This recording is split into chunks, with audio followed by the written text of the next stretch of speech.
ये लीजिए, पानी पी लीजिए। ठीक लग रहा है? अब ठीक है।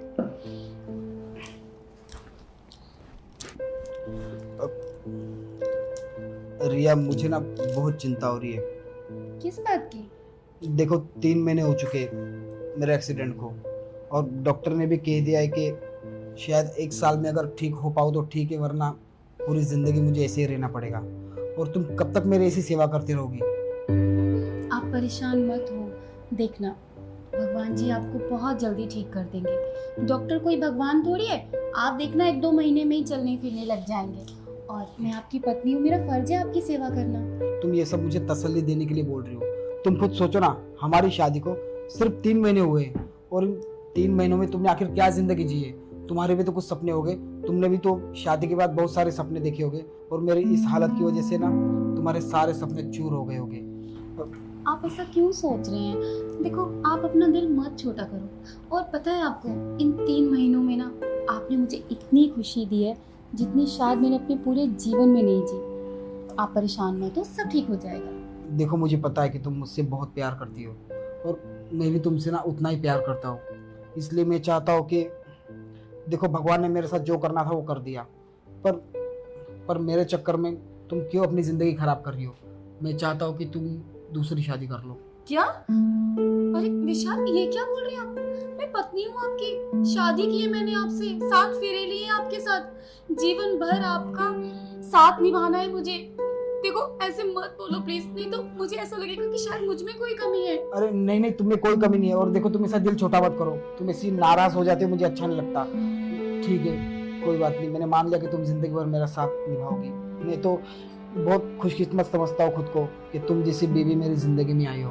हाँ, तो मुझे कभी छोड़ने की बात मत करना इसे, और कभी ये मत कहना कि मैं किसी और से शादी कर लूँ। हाँ हाँ, तुम टेंशन मत लो, ठीक है? लगता है कोई आ गया है। हाँ, मैं देख के आती हूँ। ठीक है।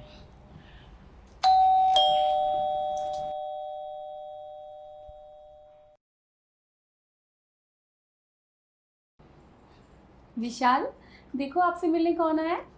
आपका दोस्त। अरे हर्ष, तू इतने सालों बाद, अरे आजा आजा।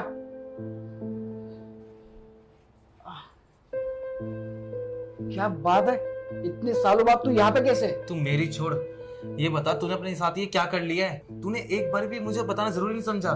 वो तो मैं शूटिंग की वजह से इस शहर में आया था। मैंने मनोहर से पूछा कि विशाल कहाँ पर है भाई, क्या कर रहा है आजकल।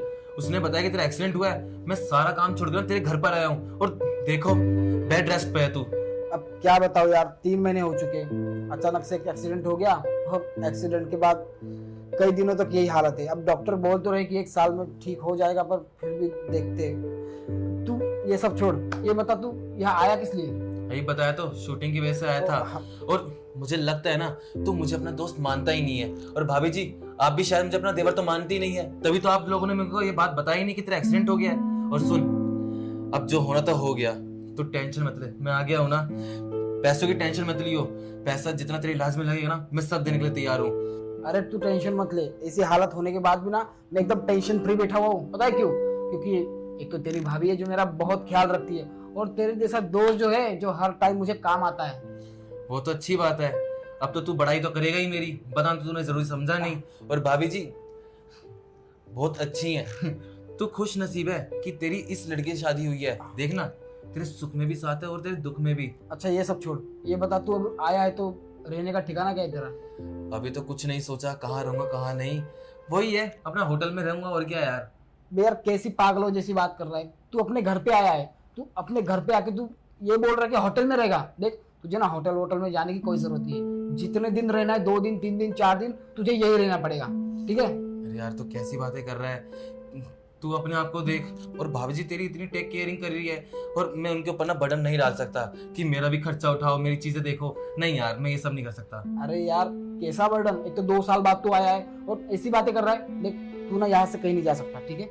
और हाँ, तू बहुत थका हुआ लग रहा है, तो तू फ्रेश हो जा, तब तक भाभी तेरे लिए चाय बना देगी। हाँ, मैं अभी जाके चाय बना लेती हूँ। ठीक है। चल, अब तू इतना कह ही रहे तो मैं रुक जाता हूँ। लेकिन यार, गलत बात है विशाल कि तूने मुझे अपने बारे में ये बताया ही नहीं। अब मैं क्या बताऊँ तुझे, तेरी भाभी इतना ख्याल रखती है ना कि मुझे किसी की याद ही नहीं आती। पर खैर, तुझे मेरी याद आ गई, ये बहुत बड़ी बात है। क्योंकि मैं दोस्ती निभाना जानता हूँ। चल ठीक है, ज्यादा सोच मत, मैं आ गया हूँ, मैं फ्रेश हो जाता हूँ। ठीक है। लो, मैंने सोचा था कि भगवान ने मुझे सिर्फ एक अच्छी वाइफ दी है, आज पता चला कि मुझे एक अच्छा दोस्त भी दिया है। भले 2 साल हो गए तो क्या हुआ, 2 साल बाद अचानक से ऐसी हालत में वो मुझे मिलने आया। भगवान करे ऐसी बीवी और ऐसा दोस्त ना हर किसी की जिंदगी में दे। ये लीजिए देवर जी चाय। अरे थैंक यू भाभी जी। और आपकी चाय का है? वो मैंने अभी थोड़ी देर पहले ही पी थी। अच्छा, कोई नहीं, आपसे ना मुझे कुछ बातें करनी थी। आप जानते हैं कि अब विशाल के साथ ये सब हो गया है, तो आपने अपने बारे में कुछ सोचा कि अब आप कैसे रहेंगी, कैसे जिएंगी इस दुनिया में?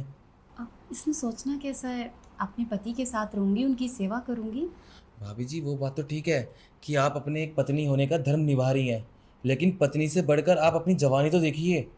जो आपके पति के साथ होना था वो तो हो गया, आप अपनी जवानी क्यों वेस्ट कर रही हैं? क्या मतलब, क्या बकवास कर रहे हो तुम ये?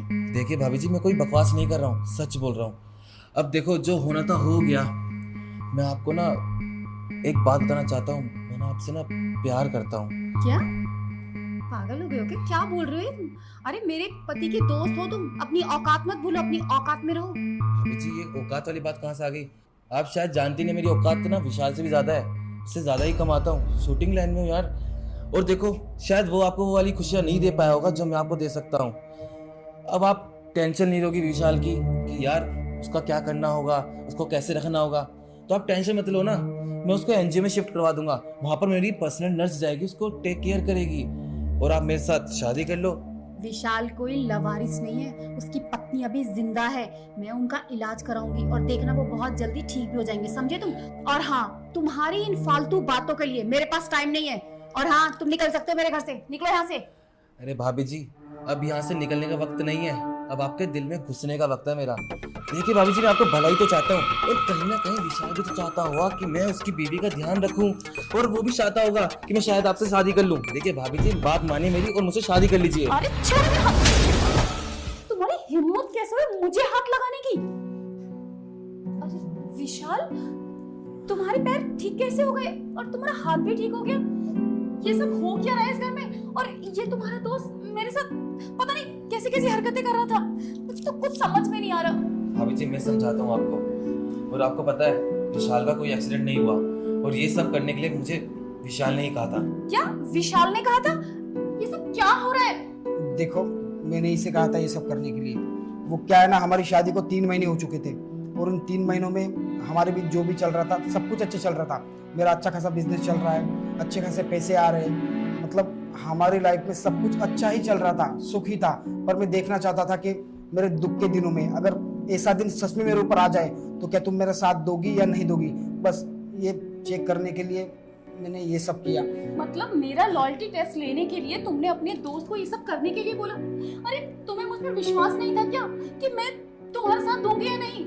देखो, विश्वास तो तुम पे था, पर वक्त का भरोसा नहीं होता ना कि ऐसे वक्त में कौन किसका साथ दे। पर हाँ, आज मुझे यकीन हो गया है कि वक्त मेरा चाहे कैसा भी हो, तुम मेरा साथ ना कभी नहीं छोड़ोगी। पर तुमने ना ये सब करके मेरा दिल दुखाया है। अरे देखो, अब तुम इसे रो मत और दिल छोटा मत करो। मैंने ये सब किया हमारी लाइफ के लिए किया, मेरे दिमाग में कुछ डाउट्स थे वो क्लियर करने के लिए किया। और हाँ, आज मुझे ना यकीन हो गया कि तुम कभी मेरा साथ नहीं छोड़ोगी। लेकिन अगर तुमने दोबारा मेरे साथ ऐसा किया ना तो मैं सच में तुम्हें छोड़ के चली अरे जाऊंगी। बिल्कुल नहीं करूंगा, ठीक है? हाँ, रोना धोना बंद करो, अब सब कुछ ठीक हो गया है ना। तुम एक काम करो, अब खाने की तैयारी कर लेते। और भाभी जी मुझे ही माफ करना, वो तो बस विशाल के कहने पे मैंने ये सब कुछ करा। आप तो जानती है कि मैं ऐसी हरकत कभी नहीं कर सकता, और मैं इसको मना भी करा था कि लॉयल्टी टेस्ट लेने की क्या जरूरत है, पर भाई जी मानते ही नहीं है। अब वो दोस्त है मेरा, तो उसकी बातें तो माननी पड़ेगी ना। अब सॉरी देवर जी, मैंने आप पे हाथ उठा दिया। कोई नहीं भाभी जी। अब आप लोग बैठिए, मैं खाना बनाती हूँ। ठीक जी। ये भाई हो गया तेरा लॉयल्टी टेस्ट, हो गया साइड आउट क्लियर। दिक्कत तो मुझे ये थी कि इसे सब कुछ पता चल जाएगा तो इसका क्या रिएक्शन होगा, कहीं गुस्से में ये घर ना छोड़ के चली जाए। पर फाइनली मेरी बीबी ना काफी समझदार है। शुक्रगुजार कर उस भगवान का, इतनी सुंदर इतनी समझदार वाइफ दी है। और शुक्रगुजार है तेरा कि इतना अच्छा दोस्त दिया है, ठीक है?